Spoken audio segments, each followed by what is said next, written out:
some people don't get it. Some men who are providers and, really try and do everything for their family, put their family first, they understand that feeling. That feeling is like, it's never enough. I just want to give my kids the best life possible. I want to do all these things for them. And when you can't deliver something as simple as putting food on the table properly, it makes you feel like a complete failure.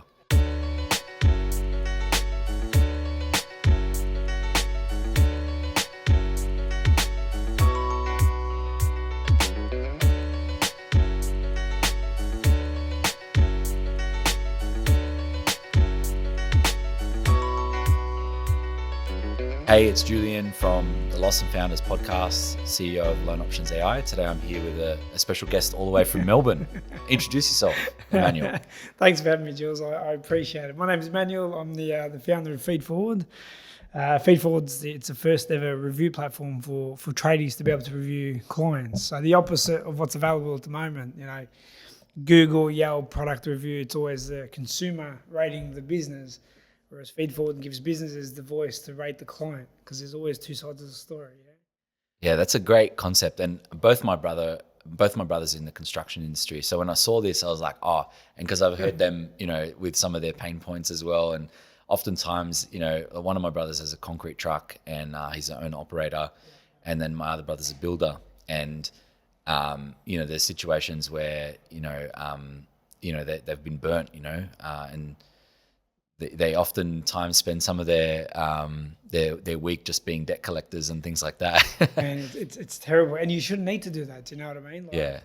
I've heard it's a tax and a burden on a business owner. Absolutely, absolutely. It's you said like debt collectors. There are, I've heard of some horror stories where people have had to do some really stuffed up shit just to get their money. And you don't.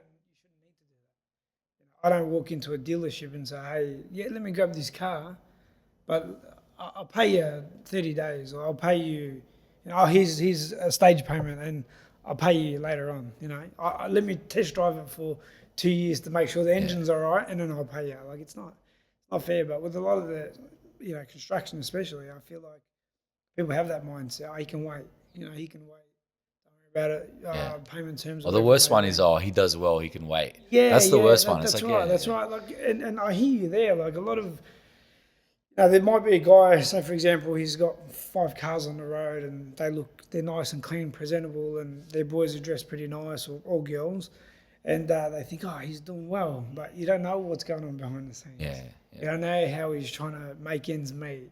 You don't know how that guy's sleeping. Is twiddling his thumbs at night thinking, hey, I hope that guy that owes me 20 grand can pay me so at least I can cover wages this week. So it's smoke and mirrors. It really is smoke and mirrors. We're going to cover a lot more of the app, but first, before we do that, I want to listen to your story. Like, what made you start the app? How did you, first get into business? What inspired you? All that stuff. Like, tell us the origin story. Yeah, look, I started plumbing when I was 17. I'm 33 now. So I've been doing plumbing for a long time. Seen it all. I've been a business owner for just under 10 as well. I started in 2016. What can I say, man? Young kid, northern suburbs of Melbourne, very similar to southwest Sydney. Come from a Iraqi immigrant family, so I was the first one born here. I was expected to become a lawyer or a doctor or an engineer or, something like that. But I can't do it, bro. I've got to be the sort where I've got to be building something, doing something and looking at my work. I can't sit in an office all day and do it. No discredit to the people that do it. I'm just not wired that way. So the day I actually turned around and said to my family that I wanted to become a plumber, Jules, I almost got kicked out of the house. Yeah. You're the first one born here. A lot of expectations. You're the first one born here. You should be this. You should be that. You don't know what we went through to get here, and you want to go play with toilets. But yeah, look, I enjoy the trade. I love what I do. I love plumbing. It's problem solving 101. It's broad. You can go from your roofs to your drains to your gas to your waterworks, whatever it may be. Very, very broad industry.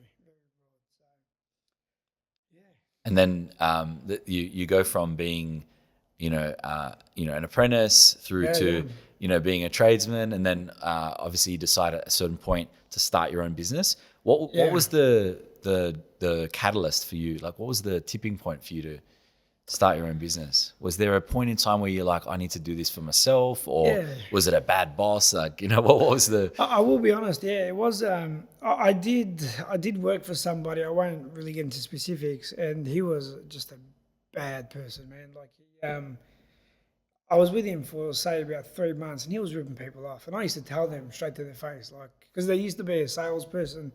They used to go first, and then I'd go do the repairs because I'm just the plumber. And then they used to tell me what they're paying for the job, and I'd freak the fuck out. I'm like, serious?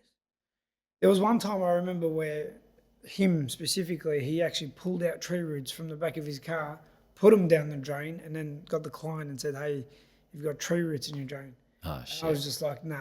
I go, "This is wrong." I got a heart, yeah. Yeah. There's a conscience. I'm not money motivated. I'm conscience driven. And then I just got to a point. I'm like, you know what? Fuck this. That's it. I'm done. I just quit. I go. I Yeah, could. that's a dog act. Yeah, yeah. So I go. And There's no way. that family, probably whoever it Yeah, was, bro. Yeah. probably was stressing about, how am I going to get this fixed, and Yeah, bro. Yeah. I've got these repairs and I don't have enough money, and then there's just some tradesman like Of doing course, that shit.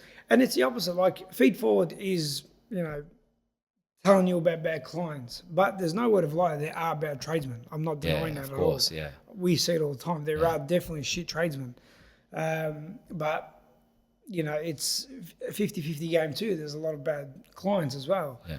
So when I went through all that, I pulled the pin. Told him that's it. I'm done. I'm not coming back here. Dishonest. I told him what I thought of him.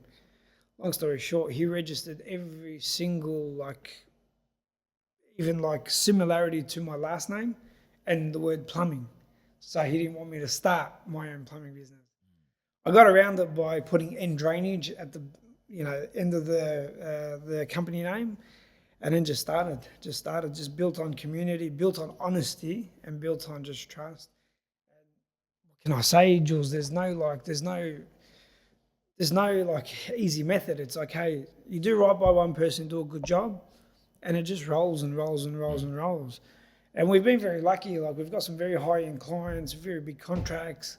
So we've done relatively well. That's just how it all started. I think people in business underestimate how strong the network effects are, right? Like, you do a good job for one client, that automatically, if you do the right thing, it can become 3 clients, and then those 3 become 3 more each. So 1 became 3, became 9, became 27, became, and it just keeps going. And the compound, like, sometimes people do the job for the client, like, oh, how come I didn't get a referral client out of that? Like, it doesn't happen overnight, but you just have to keep doing it, and you do the right thing by people, and over time, the compound gains you get, the respect, the reputation. Absolutely. When people can associate you or your business with a very high degree of integrity, and they understand that you're not driven by money, and that you will do the right thing even when no one's looking, that is extremely powerful. And but obviously you've done very well for yourself, so congratulations. And at some point you would have had a moment where you got burnt, or a lot of your close friends and family in similar industry, trades or whatever, got burnt. And sometimes it could be getting burnt by the person, the mum and dad call it, but sometimes it can also be other, whether it's builders or developers or other trades that they're filling in for, or something like that collected payment and said, I'll fix you up. And then, like, all those things, like, tell us about how this all unfolded. Look, I'll be honest, Jul, like, I've had a good run, like, as a business owner. I've had a good run, and 97% of our clients are great. You can, over time, you really know, you get more experienced in business, and you know what to look for and what not to look for. Personal experiences I had was the worst times I had was when I first started, when it was just me in a $5,000 Toyota Hiace. I felt like that's when it was a time where people used to see it and they used to see vulnerability, and that's when I got probably done the most. There was one specific guy we done one job for, all good, another job for, all good, third job, done me 50 grand, and I was a one-man band. Like, 50 grand's a lot of money. That's at a point where I just looked myself in the mirror and said, like, do I keep going or do I give up? Um, it comes from vulnerability when they see somebody who's just started their business. And it really does break my heart because, like, you're from Southwest Sydney, Yeah. I'm from northern suburbs of Melbourne. And I love seeing young guns getting out there and trying to do well in business. So when they're, they're not going to street life, they're going to go hey, I'm going to start a business and work for my money and build something great, something to be proud of. And then they get done by that one client. Yeah. Can you imagine what that does to them? Yeah. It makes them feel like they tried to do the right thing. Yep. And then the system's against them. Yeah. So, and I know of somebody as well, similar situation. Started his own business, got burnt. He goes, what the fuck's the point? He goes, I'll just go back to doing what everybody else I know does. He's now doing 8 years in jail. So, why? Because he got burnt, and he's like, what the fuck's the point? I could make more money doing dodgy stuff, and here he is. So, Yeah. It's heartbreaking, man. Look, I want to see young guns getting out there, having a crack, having that entrepreneurial mindset, building an empire, building a foundation, like legitimately, not. But I felt like my early days were my most vulnerable, absolutely. Then it got to a point, it was funny because I was talking, before I started my business, when I was about to start my business, I was talking to a friend of mine, he's an electrician. He had a fairly big company. And he said to me, he goes, Manny, you're not going to believe this. He goes, but your heart's going to turn cold. I go, nah, man, I'm a nice guy. He goes, just wait. First time I got ripped off, second time, third time, my heart started to turn cold. When it came to money, I was very, thin. And there was no more variations. There was no this. And I was very, very strict on the way I ran my business. And then I rang him and I said to him, I go, you were right. Yeah. Definitely were right. Because I told you. He goes, how do you think I've survived? He goes, if I was kind and be kind, yes, be kind, be respectful. But when it comes to times, there's times you've got to be firm. And now I'm firm, bro. Yeah. Have to be. My brother tells me stories all the time. He's like, he's got these clients and, they'll agree on what's inside scope, what's outside scope. And he makes it as black and white as possible. And, but yeah, they'll still try and bend the boundaries and, but I thought this, and it's like, well, the agreement very clearly says that it's not. And it's like, but can't you just help us? And like, they try and make you seem like the bad guy. But in any other industry, when something's like, if you said to a lawyer, okay, I want you to help me with X, Y, Z, and then you try to add another transaction or another part or another thing, like, well, this is my hourly rate, so you're going to have to pay more for that. And people wouldn't argue or wouldn't, you know what I mean? It's like, not at all. Yeah, no, it's something, I don't know if it's a societal problem or what it is, but for some reason people maybe like, because they're not wearing the white collar, so to speak, they almost, like if your doctor said, you got to pay this much for a specialist appointment, or you got to blah, blah, blah, like people just like pay it and then they don't, but there seems to be a little bit of like people disrespecting, or not valuing the work that trades put in. Exactly. Yeah, it's upsetting when you hear it. Like I know my brother's situation, and he's doing well, thank God, and he's done very well for himself. But when you hear these, like sometimes builders, they agree to a price or something, and then all the costs of materials and everything go up. But he can't go back to his client and say, if you're gonna, like, I've got to give you a variation. It doesn't work that way. He's wearing it. Yeah, he's got to wear it. And then some jobs he comes out where he's lost money. Some he's made a little bit. Some he's break even. Some he's contemplating life on. Of course. And that's the thing where people have people like they end up leaving, or they leave the industry, and then like we've got a shortage of trades, and we've got a shortage of houses, and we've got like a lot of people have left the industry because they've been burnt. And when I started now promoting the app, the amount of messages I've got, of people saying I had a nervous breakdown because I didn't get paid, or I've had one guy, got to be personal, and I appreciated him messaging me. He said to me, he goes, I got burnt by a client, I had a mental breakdown and my marriage failed, I lost everything. And now I think he said to me he was working for the council. He goes, just because I don't want the stress, I don't want the burdens, I don't want nothing no more. Yeah. So I take my hat off to your brother wholeheartedly. Like from the external, it's like, hey, he's the builder.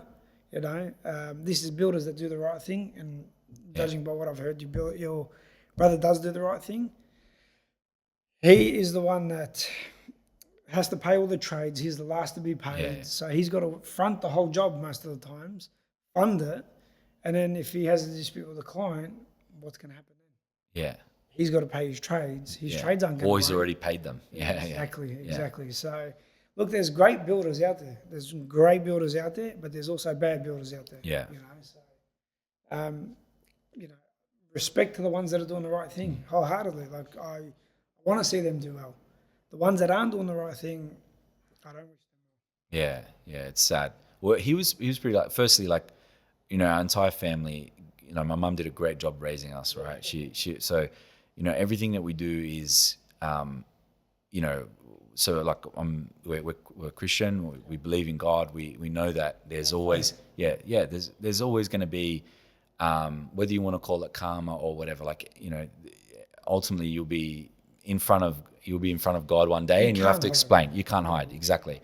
And so when that's your foundation, and it doesn't matter, I have friends of all kinds of religions, but when you have a foundation in faith, knowing that there'll be another life where you will have to pay for your sins, so to speak, that's the foundation. Then you have a good upbringing, and then you have good mentorship. My brother actually worked for another great builder, and but he saw like the right way to do it, and that certainly helps. So I'm not saying he wouldn't have been a great builder if he didn't have good mentorship, but it definitely helps, man. It's like anything, in our business, finance broking, there's some cowboys out there, and and there's some really bad brokers that will lie, cheat, steal, do whatever they need to, and it's never in the client's best interest.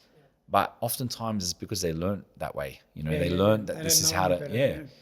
If you learn from the right people, you understand that there is a really good, honest way where you can make a good living, but you can also deliver a great outcome for your clients. And the flywheel that it creates when you do the right thing by one client and they start spreading the word, is much better. But oftentimes people get into a career and they don't want to build it as a long-term career. They just want to make as much money as they can while they can. And then, that's why all these schemes, whether it's the pink bats and insulation, or whether it's the NBN or NDIS, like there's Yeah. always people trying to exploit and get in and make as much money and exploit government incentives and other things. There's always going to be that stuff, but there's also people that do the right thing. And so I think, like, there's no easy way to tell whether the person you're dealing with is, but an app like this, there's no easy way to tell whether the person you're dealing with is reputable, because, as you said, those review platforms are often customers reviewing businesses. But a platform like this, I think, has a lot of, I think, like, it can apply obviously to the industries that we've spoken about, but the potential for this app to actually transcend just the construction industry is actually quite high. There's probably a lot of industries that have similar issues. We probably just don't hear about it as much because,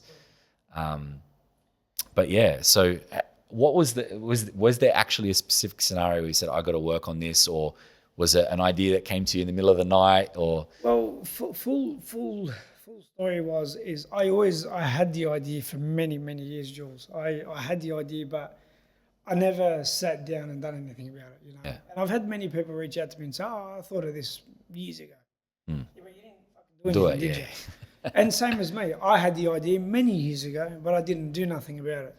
What happened with me is I was doing a job out in Port Albert. I think it's about 4 hours away from Melbourne. Just had to go there on a Saturday, test and commission gas appliances for these commercial fit out. And we did easy job, nothing major. I'll be in and out in an hour and a half, just get my gas pressures. Long story short, I'm underneath the appliance, and the fucking appliance blew up, and I Oh shit. caught on fire. And then what happened I was airlifted into the Alfred. Look, I'm not a shit plumber. What happened is the gas line was live with electricity. So the electrician came in, something happened. I don't even think he was an electrician, but it was live. So once I've disconnected the two wires and had gas running through, sparked. Now I've got rough hands, yeah, so I can't feel nothing.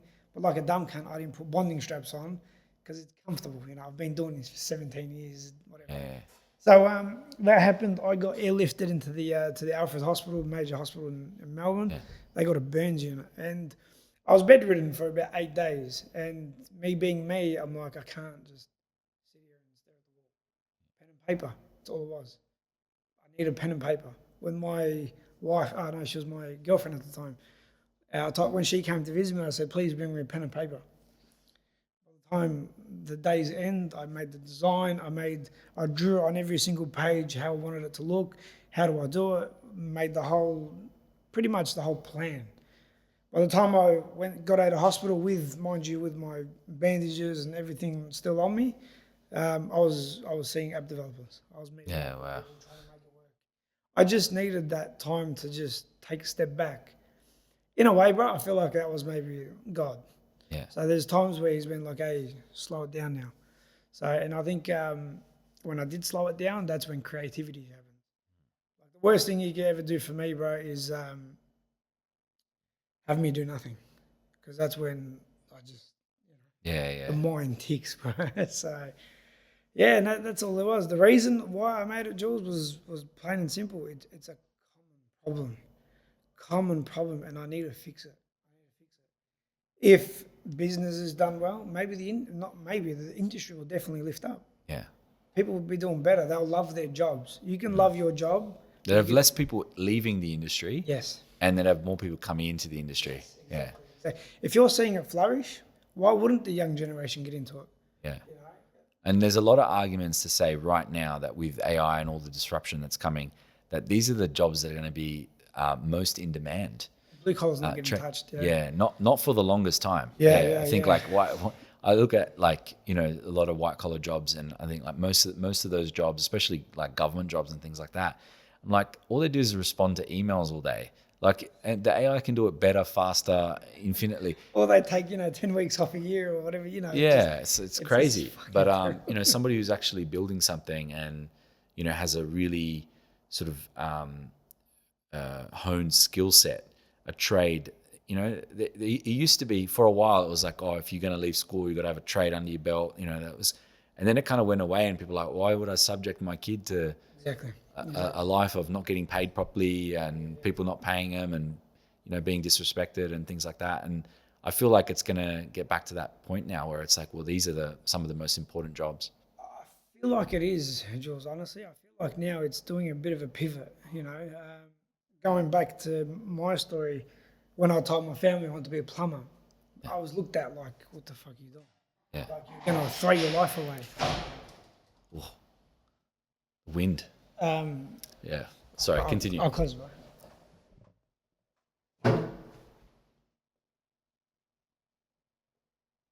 Thought that was going to shatter. Like the way, the speed in which it flung open.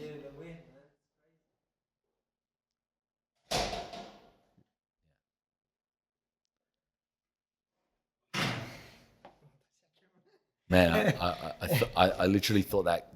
That's why I braced like that. I thought it was going to break the glass. It flung open so fast. What the hell were we saying? Pivot. So, Yeah.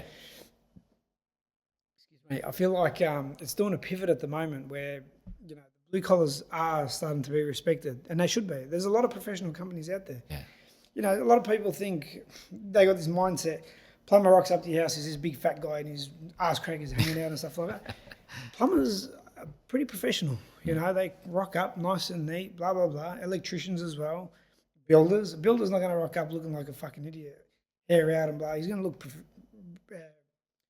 presentable, respectful. He wants to do a good job. And yeah, man, like white collar as well. You want to do well, but I do feel like there are industries that will be replaced by AI. Yeah. Absolutely. Like I could replace my admin staff Yeah. by AI like this.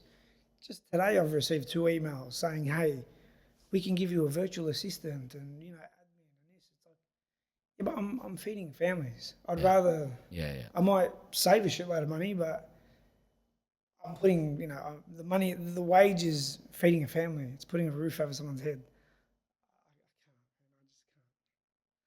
Well, tell me, yeah, specifically, like I've seen your content that you're recording where you're basically going to these sites, and yeah, sometimes like it might trigger some people. Hey, like if you're a tradie and you watch these videos, they're like, "Fuck, I know exactly what's going on there.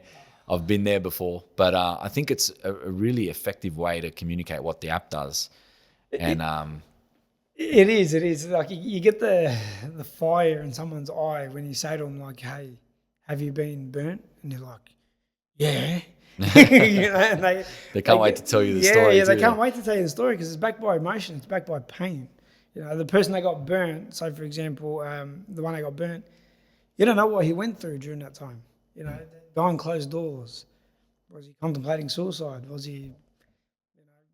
You don't know the struggles that someone Yeah, goes through.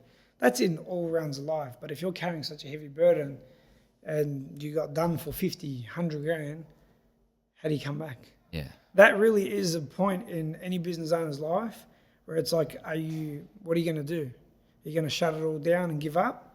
Or are you going to make it back? Or are you going to hustle? Some people, unfortunately, they got nothing left. They yeah, give up and the world collapses.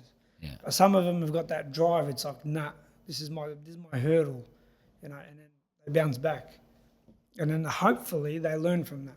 So it's okay. It's happened to me once, never happening to me again. And I feel like a lot of the people I have spoken to, it's happened to them once, and they've wisened up and not let it happen again. yeah. So Well, and what are I'm some happy. things that when you say they've wisened up, like surely they've learned something, and surely you've learned some stuff. Like, what are some red flags? Like I saw in one of your things, and you spoke about like how they seem to target the younger guys who are a bit less experienced. They can get them on one small job, two small job, pay quickly. They go, oh wow, this is going to be a great client. They sell them the dream. They give them a big job, and then they burn them on the big job. What are some red flags or behaviors that you've seen? Red flags or behaviours that I've seen as a business owner, like not questions. What I mean is specific questions.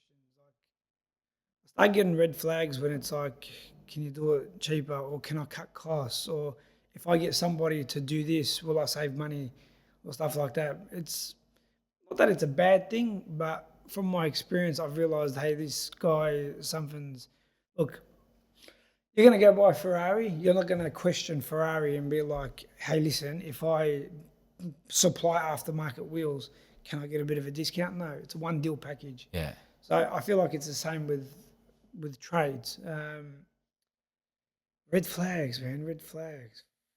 What are some things, maybe the easier way to phrase it, because I know it's like hard to think of these things on the spot. Yeah, yeah. Sometimes it's just the overall vibe of the person, Yes, right? bro. Yes, yes. But what are some things that like you would do differently, or what are some things that you would let tradies know, like you need to do this differently to avoid getting burnt like this? Is it about making sure that the payment terms are very clear? Is it about making sure that they're getting progress payments properly? Of Like course, what of what are course. the Absolutely. Definitely progress payments. Definitely. And my company, you want to book us in, you pay a deposit up front. And we've had a lot of people, oh no, you might run away from the money. Listen, deposit up front or it's nothing at all. We take that deposit to secure your booking, plain and simple, all through writing, everything, blah, blah, blah. So we'll never take someone's money and run. But I get where they're coming from because there are people that do that. Coming back to the shit trades, same story. yeah, Red flags, definitely stage payments, definitely. Say, for example, there's a stage one, stage two, stage three, then final. But the ongoing issue that I'm facing, Joel, and I've faced personally, and the Feed Forward members have, it's always the final stage payment. Always that final stage payment that just goes missing, and yeah, then that's the one that brings all the problems. And you know, so you might have got your first, second, say for example, third is the final. The trades that I speak to and myself, it's always that last payment where it's like I've got to battle for it now. So it might ruin a great project. is that because that's usually when the job's finished, so they can, yeah? And second part to my question is that because usually by that point it's evident that they've miscalculated the job? Yeah, There's a lot of times where a client might even say like imagination. It's like, yeah, oh, I saw this thing on Instagram where the PowerPoint comes out of the cabinetry, Yeah. and it's like, I want it. It's like, oh, get it. But then you don't know the cost involved in doing that. Yeah. And then when the cost is given to you or explained to you, it's like it's a big shock. So I think it's a bit of that. So They've committed to some stuff where they haven't really calculated the costs. Exactly. And then, Yeah. So is it partly because they're not intentionally trying, or actually some of it might be malicious too, right? There's probably two different types of people that aren't paying, right? Correct me if I'm wrong here, but I imagine there's one that is a serial non-payer and avoid at all costs, and there's probably someone that will get it to you, but they miscounted a job and blah blah blah. Neither is okay, but there's probably, like I said, have you seen anything, or is there like more than two types where? Yeah, no, I agree with you. The general basis of it is definitely those two people, definitely. The one that is repetitive, and the one that does by accident or whatever it may be. Or, it might be mismanagement on their end, as we just said. But without a doubt, there is people out there that are just out to shaft people. Like the one that done me for 50, I know by fact, he's a serial con man. I fell for it. One of my best friends, he's an electrician. He fell for it too. The guy built a restaurant, and the sign writers went there and started ripping their signage down. And the restaurant owner's like, I've paid. And he didn't pay anyone else. So that was calculated, very calculated. Yeah, so that's sad. Let me find vulnerable guys that are fresh, get them to think out, make them happy at the start, and then bang, here it comes. Yeah, it's pretty upsetting. But, I think there's it is a very trust-based industry, right? Definitely. Yeah, and I think if you don't have that that reputation or that trust, or your name's mud in the industry, then I think over time, may not happen straight away, but over time you're not gonna have any clients to do business with. The world is a small place. If you're a bad plumber, word gets around. Yeah. Trust me, word really gets around to clients and other plumbers. Same as any other industry. If you're a chippy electrician, mortgage broker, if you're deceitful, and there are people, and it really does stem back to the person you are. I feel like a lot of I feel like I can't do the right thing stems back to faith. The big man's always watching me. So what I do behind closed doors or in public is judged. But not everybody, I guess. Yeah. And what's next for the app? How do you plan to distribute it, get it in as many tradies' hands as possible? Those guerrilla marketing videos are pretty entertaining to watch, I must admit. But what do you see the vision of the product? Where is it going? The vision of the product is I want to elevate trades. Trades especially, but all businesses. I want small business owners to flourish. Julian, if one guy rings me, and all users will get my number.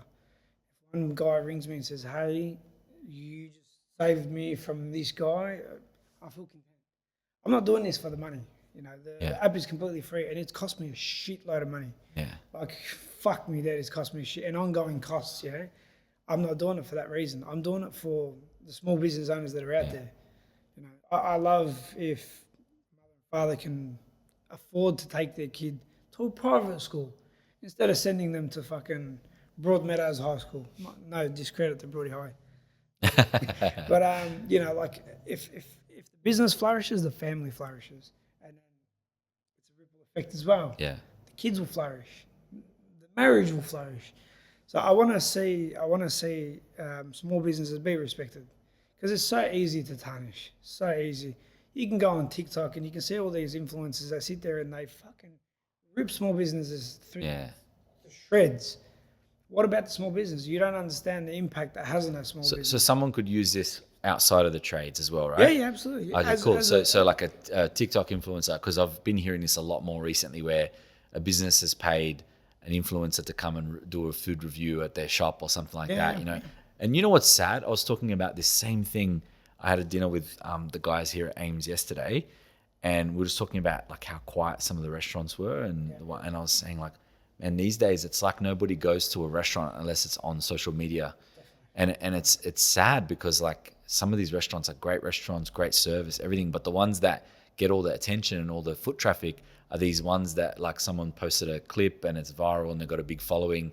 But like you go to those places, the service is shit. No one even looks at you to say hello. Like they don't. You ask them for like, oh, can you take this out of the meal? I don't like it or whatever. Like no, there's no alterations. Take it or leave it. Like it's almost like a There's no love.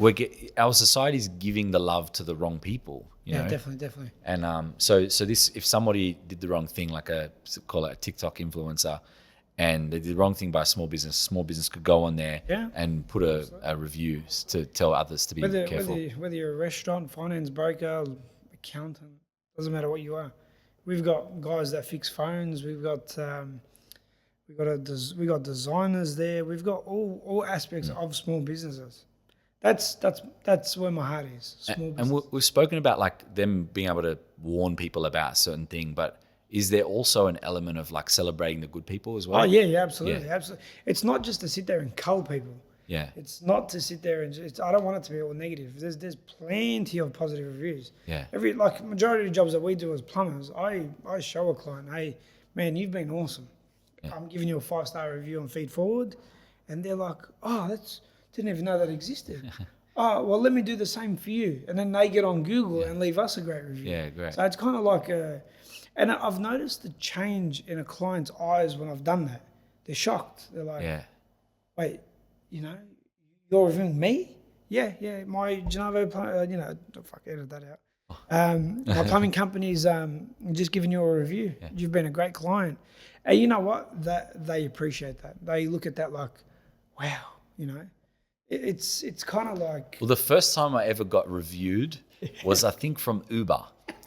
And I tell you what, I was confused because I've never been anything other than polite to Uber drivers, but I do have a problem.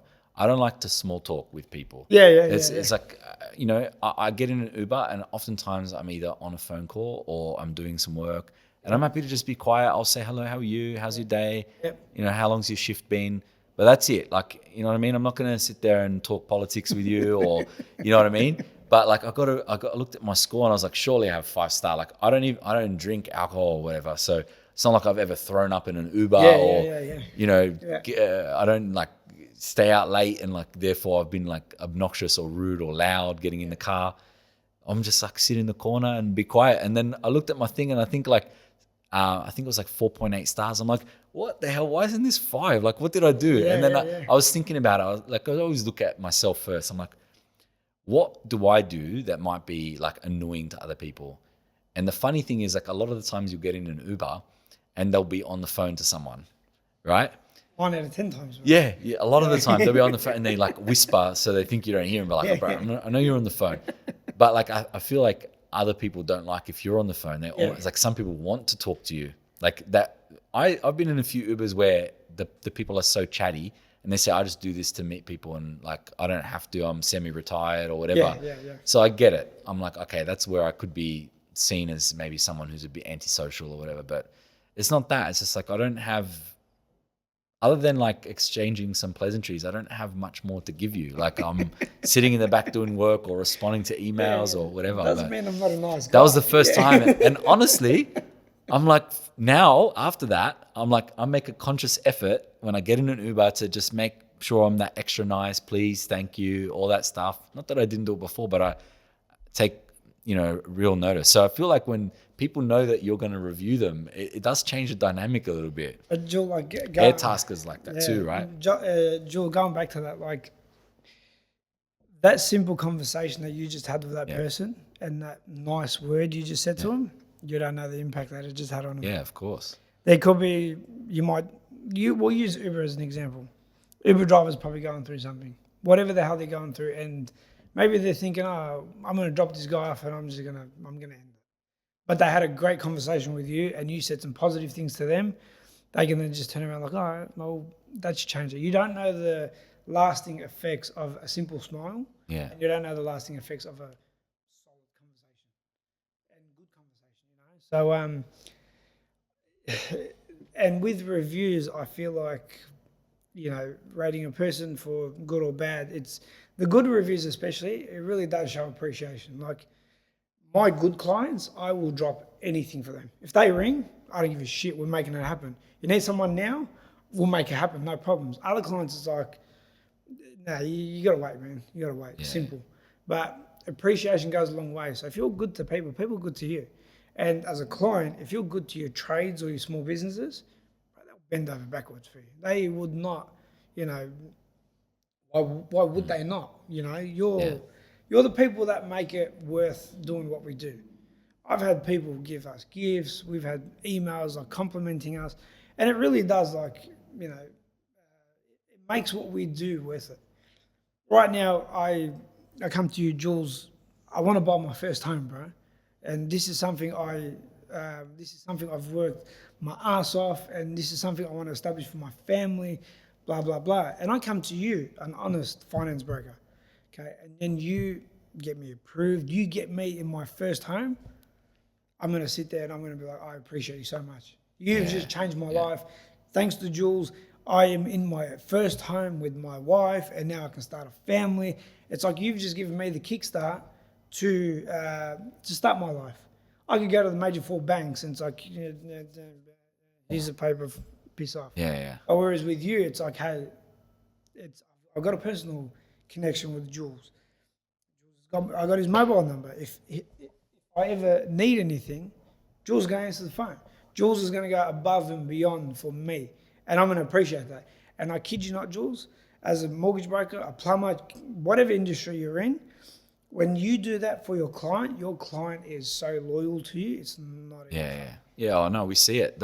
The interesting thing is some of the most sticky clients that we have, and there've been clients that came to us where they'd been to another broker first. Yes. And so they got to experience what bad looks like. And then so like even just I'm very fortunate. We have a great team, right? And so we have over 1,100 5-star reviews. We've got perfect 5-star rating.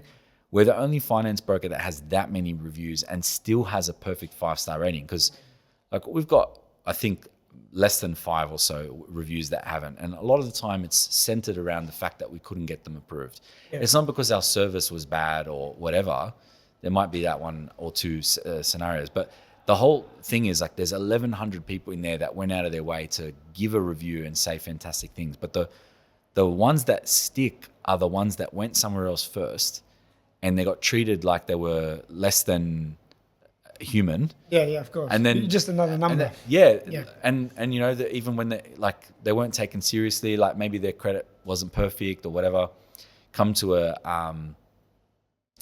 good broker who takes care and listens. Doesn't matter if it's a $5,000 loan or a $500,000 loan, and you know it's how you make them feel, because we don't do home lending. We partner with mortgage brokers who do, and we partner with some of the best, but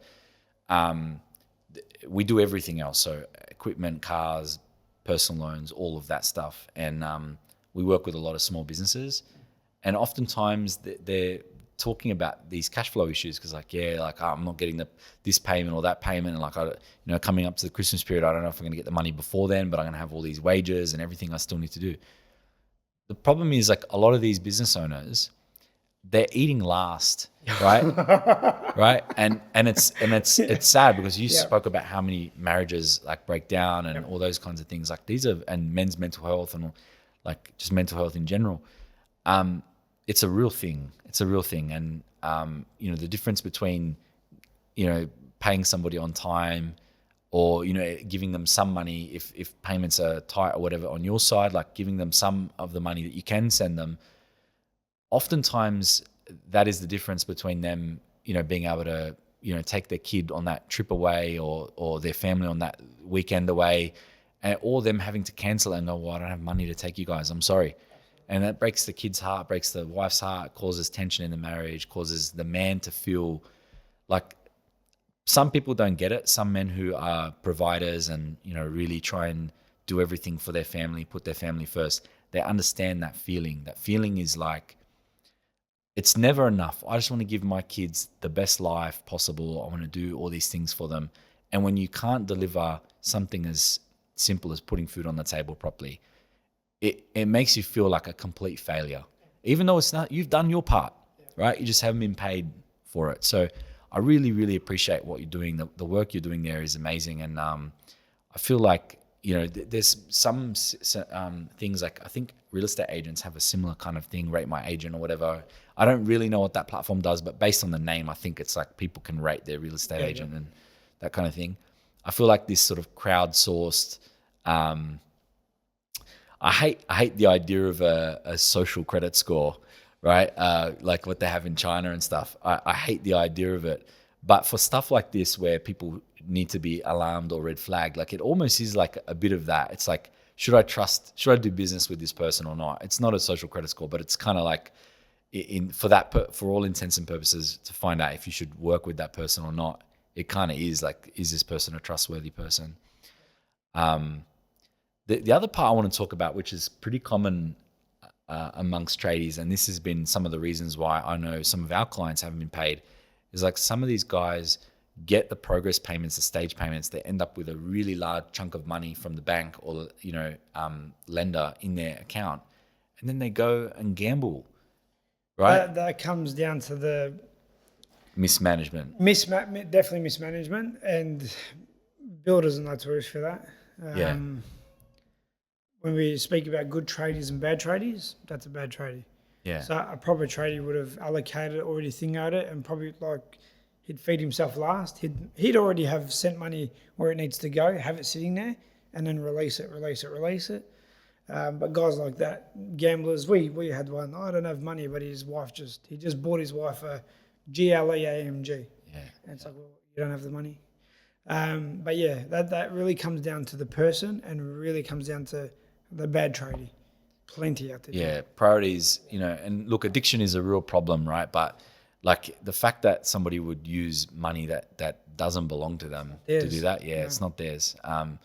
Is kind of crazy, but like we see it, right? There's got to be some protections in place for that, because oftentimes these people, they see the bank balance and like, oh, I'll just go and put a little bit and see how I go, and like maybe that will help me pay. Like I'll basically get the electrician job for free if I win some money, and like that's kind of how the mind of theirs works.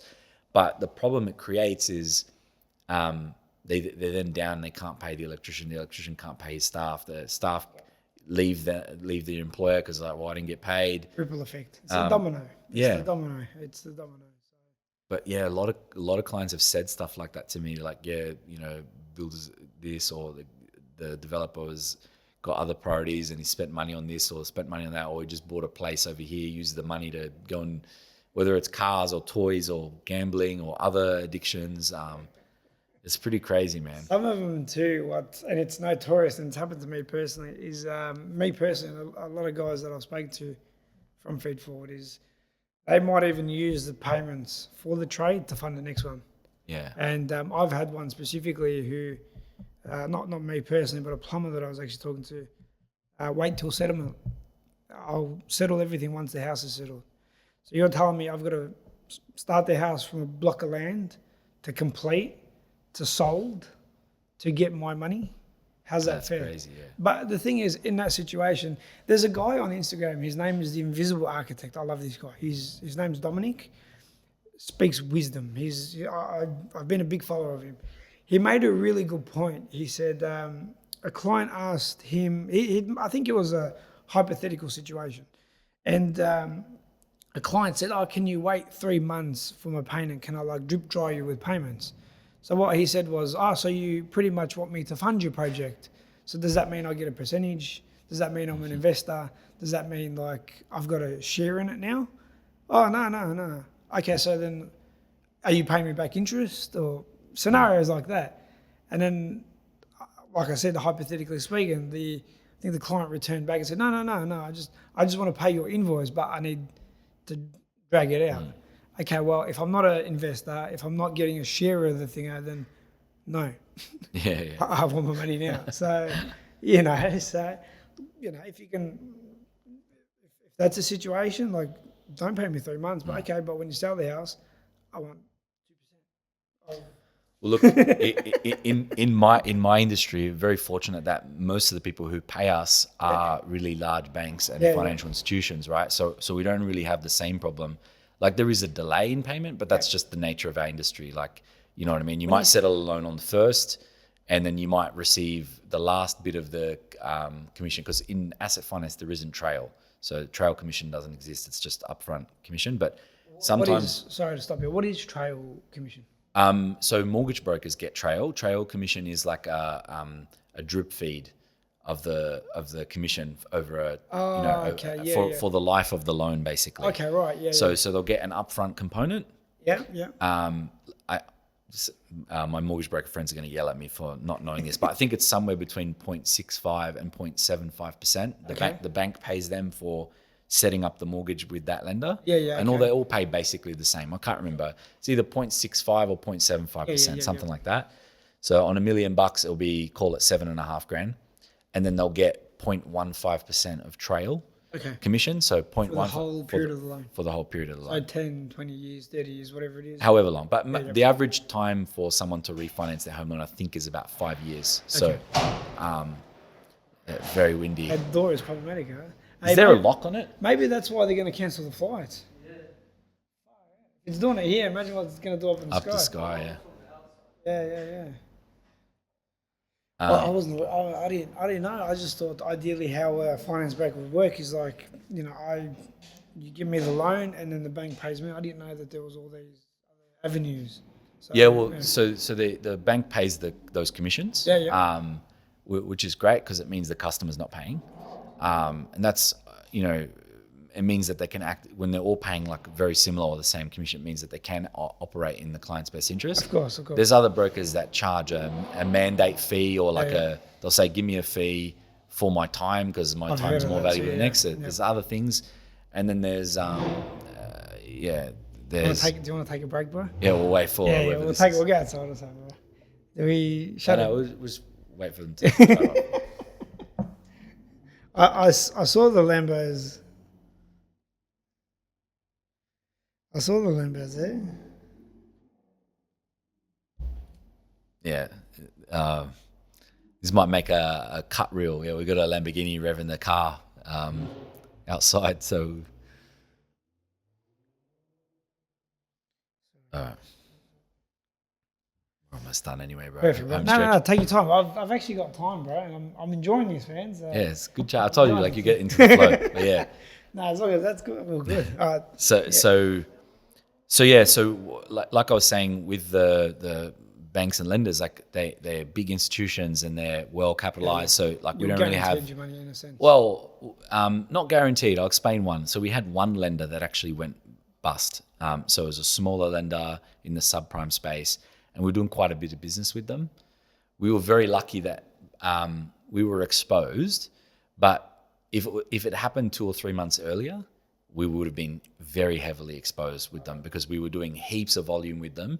They made a couple of changes to their credit policy to really tighten up, and that was probably a red flag, so they made a couple of changes to credit policy. We went from settling over 50 loans a month just with that one lender, settle hundreds altogether, to a handful, so call it 10, 15 settlements. But yeah, the lender went into receivership. We didn't get our money. But did you saw the red flags, you reckon, before? No, because it's pretty common for lenders to go through these cycles where they get access to a lot of money that they need to lend out in a certain time frame. Really? So they get very aggressive with their lending policy. Okay. They're basically saying, we'll buy anyone and everything, like not literally, but like, that's the thing. And then what happens is as they get closer and closer towards the end of that funding block, whilst they're trying to securitize and get another funding block, they have to be a bit more conservative with how they lend because of a few reasons. One reason might be it takes a really long time to get this new funding block. It could be a 12 or 18 month process. The other reason might be that they have some covenants in their agreement to get this funding block that says they need to have certain criteria is met, like certain amount of, let's say they're doing car loans, like the LVR needs to be below a certain percentage. The loan to value ratio, the credit score needs to be above a certain number, the average credit score. So they have these covenants. They're called covenants. So they have these covenants, and they might be below them. And when they go to try and ask for more money from the funder, it creates a problem if they're not meeting those covenants. So they tighten. They might lift the minimum credit score above a certain amount, so all the business they're getting helps increase the average, all those kinds of things. But so it's pretty rare in our industry, and that's, I think, one of the reasons why there is that big push, like, of people like preferring white collar jobs, because they're like, well, at least I know I'm going to get paid, right? But even in an industry where, you know, we have banks and lenders, the ones that are paying us these big, you know, institutions, even they can go bad. And so no industry is totally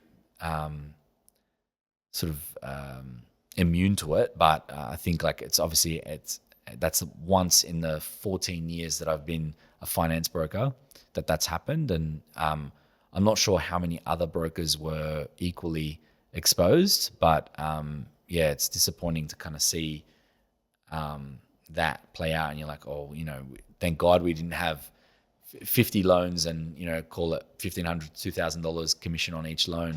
It could have been, you know, a lot worse. Yeah, it could have been catastrophic. Yeah. But yeah, so do you ever imagine that feed forward could be, it's just an idea I had, but do you ever imagine it could be like an escrow service to help people get paid? Oh, there's a lot of things in the head. Yeah. But it's about growing it. At the moment, my complete focus is users and data. Yeah. Like, not so much. What I mean by that is people joining and people leaving reviews. Yeah. And long term, there are a lot of things that I want to do. Escrow is another one. There are a couple of things that I know that the users are going to love. I think all business owners are going to love, but I'm just keeping tight sealed on it. So, yeah, fair enough. Yeah. So there are things that I really want to implement, and I want to take the users by surprise. And I can guarantee you they're going to be like, fuck yeah, this is what we need. So just before we wrap up, how do they find you on social? What's your Instagram handle? How do they download the app? Give us all of that. Yeah, so app's downloadable, Apple and iTunes stores. Instagram handle is feedforward, FEED 4 WARD. I named it Feed Forward. I was going to ask you that. I named it. I came up with so many names when I was. There was a couple that I came up with, and I don't know. But the definition of the word feed forward is it's the reverse of feedback. Yeah. So feedback is like letting someone know about the experience I've had. I'm letting you know about the experience you're gonna have. Yeah. So that's the definition of the word. So you can find us on Instagram, Facebook, TikTok. I've just started making TikTok reels and stuff like that. I'm not doing too well. Like I'm generally like a confident person, but when it comes to the camera, it's different. It took me so long. Yeah, far out. Like, but no, the videos that I've enjoyed watching is listening to these tradies rant on the job site. Once this guy did this, and then it's entertaining. It's sad. It's sad, obviously, but it comes from the heart content. Too. It definitely comes from the heart. Well, you can just see steam coming out of their ears. Man. Like, it really does come from the heart, because you start as a human. If you, like, say trauma, you've had a traumatic experience. You'll think about it, and then you'll think about how it made you feel and the time, and sometimes even smell.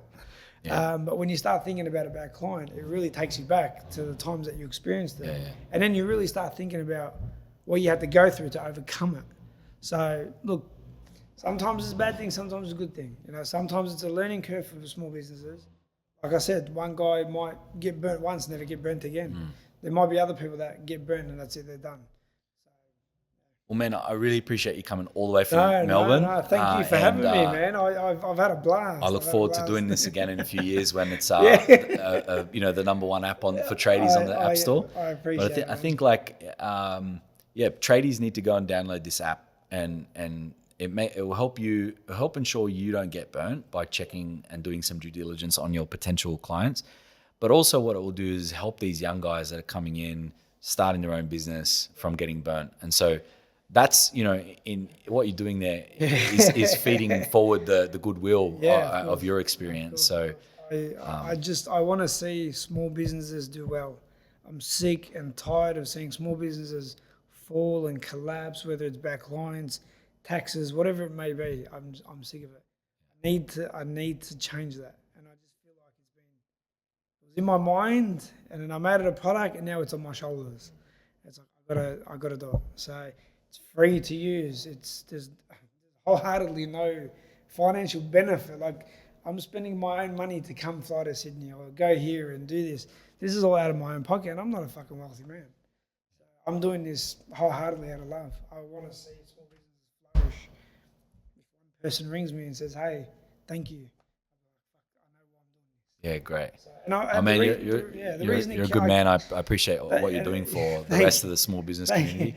And the reason I'm continuing is because of the feedback I'm getting and how much people actually tell me, like, "This is great. We need this." So it's like, it's kind of like a little fuel gauge, Yeah. Every time I like start, going a bit low, someone says something or does something, it's like, bang, bang, bang, bang. Don't get me wrong, I'm a fucking fighter, so I'll always be going 100 miles an hour, no problems.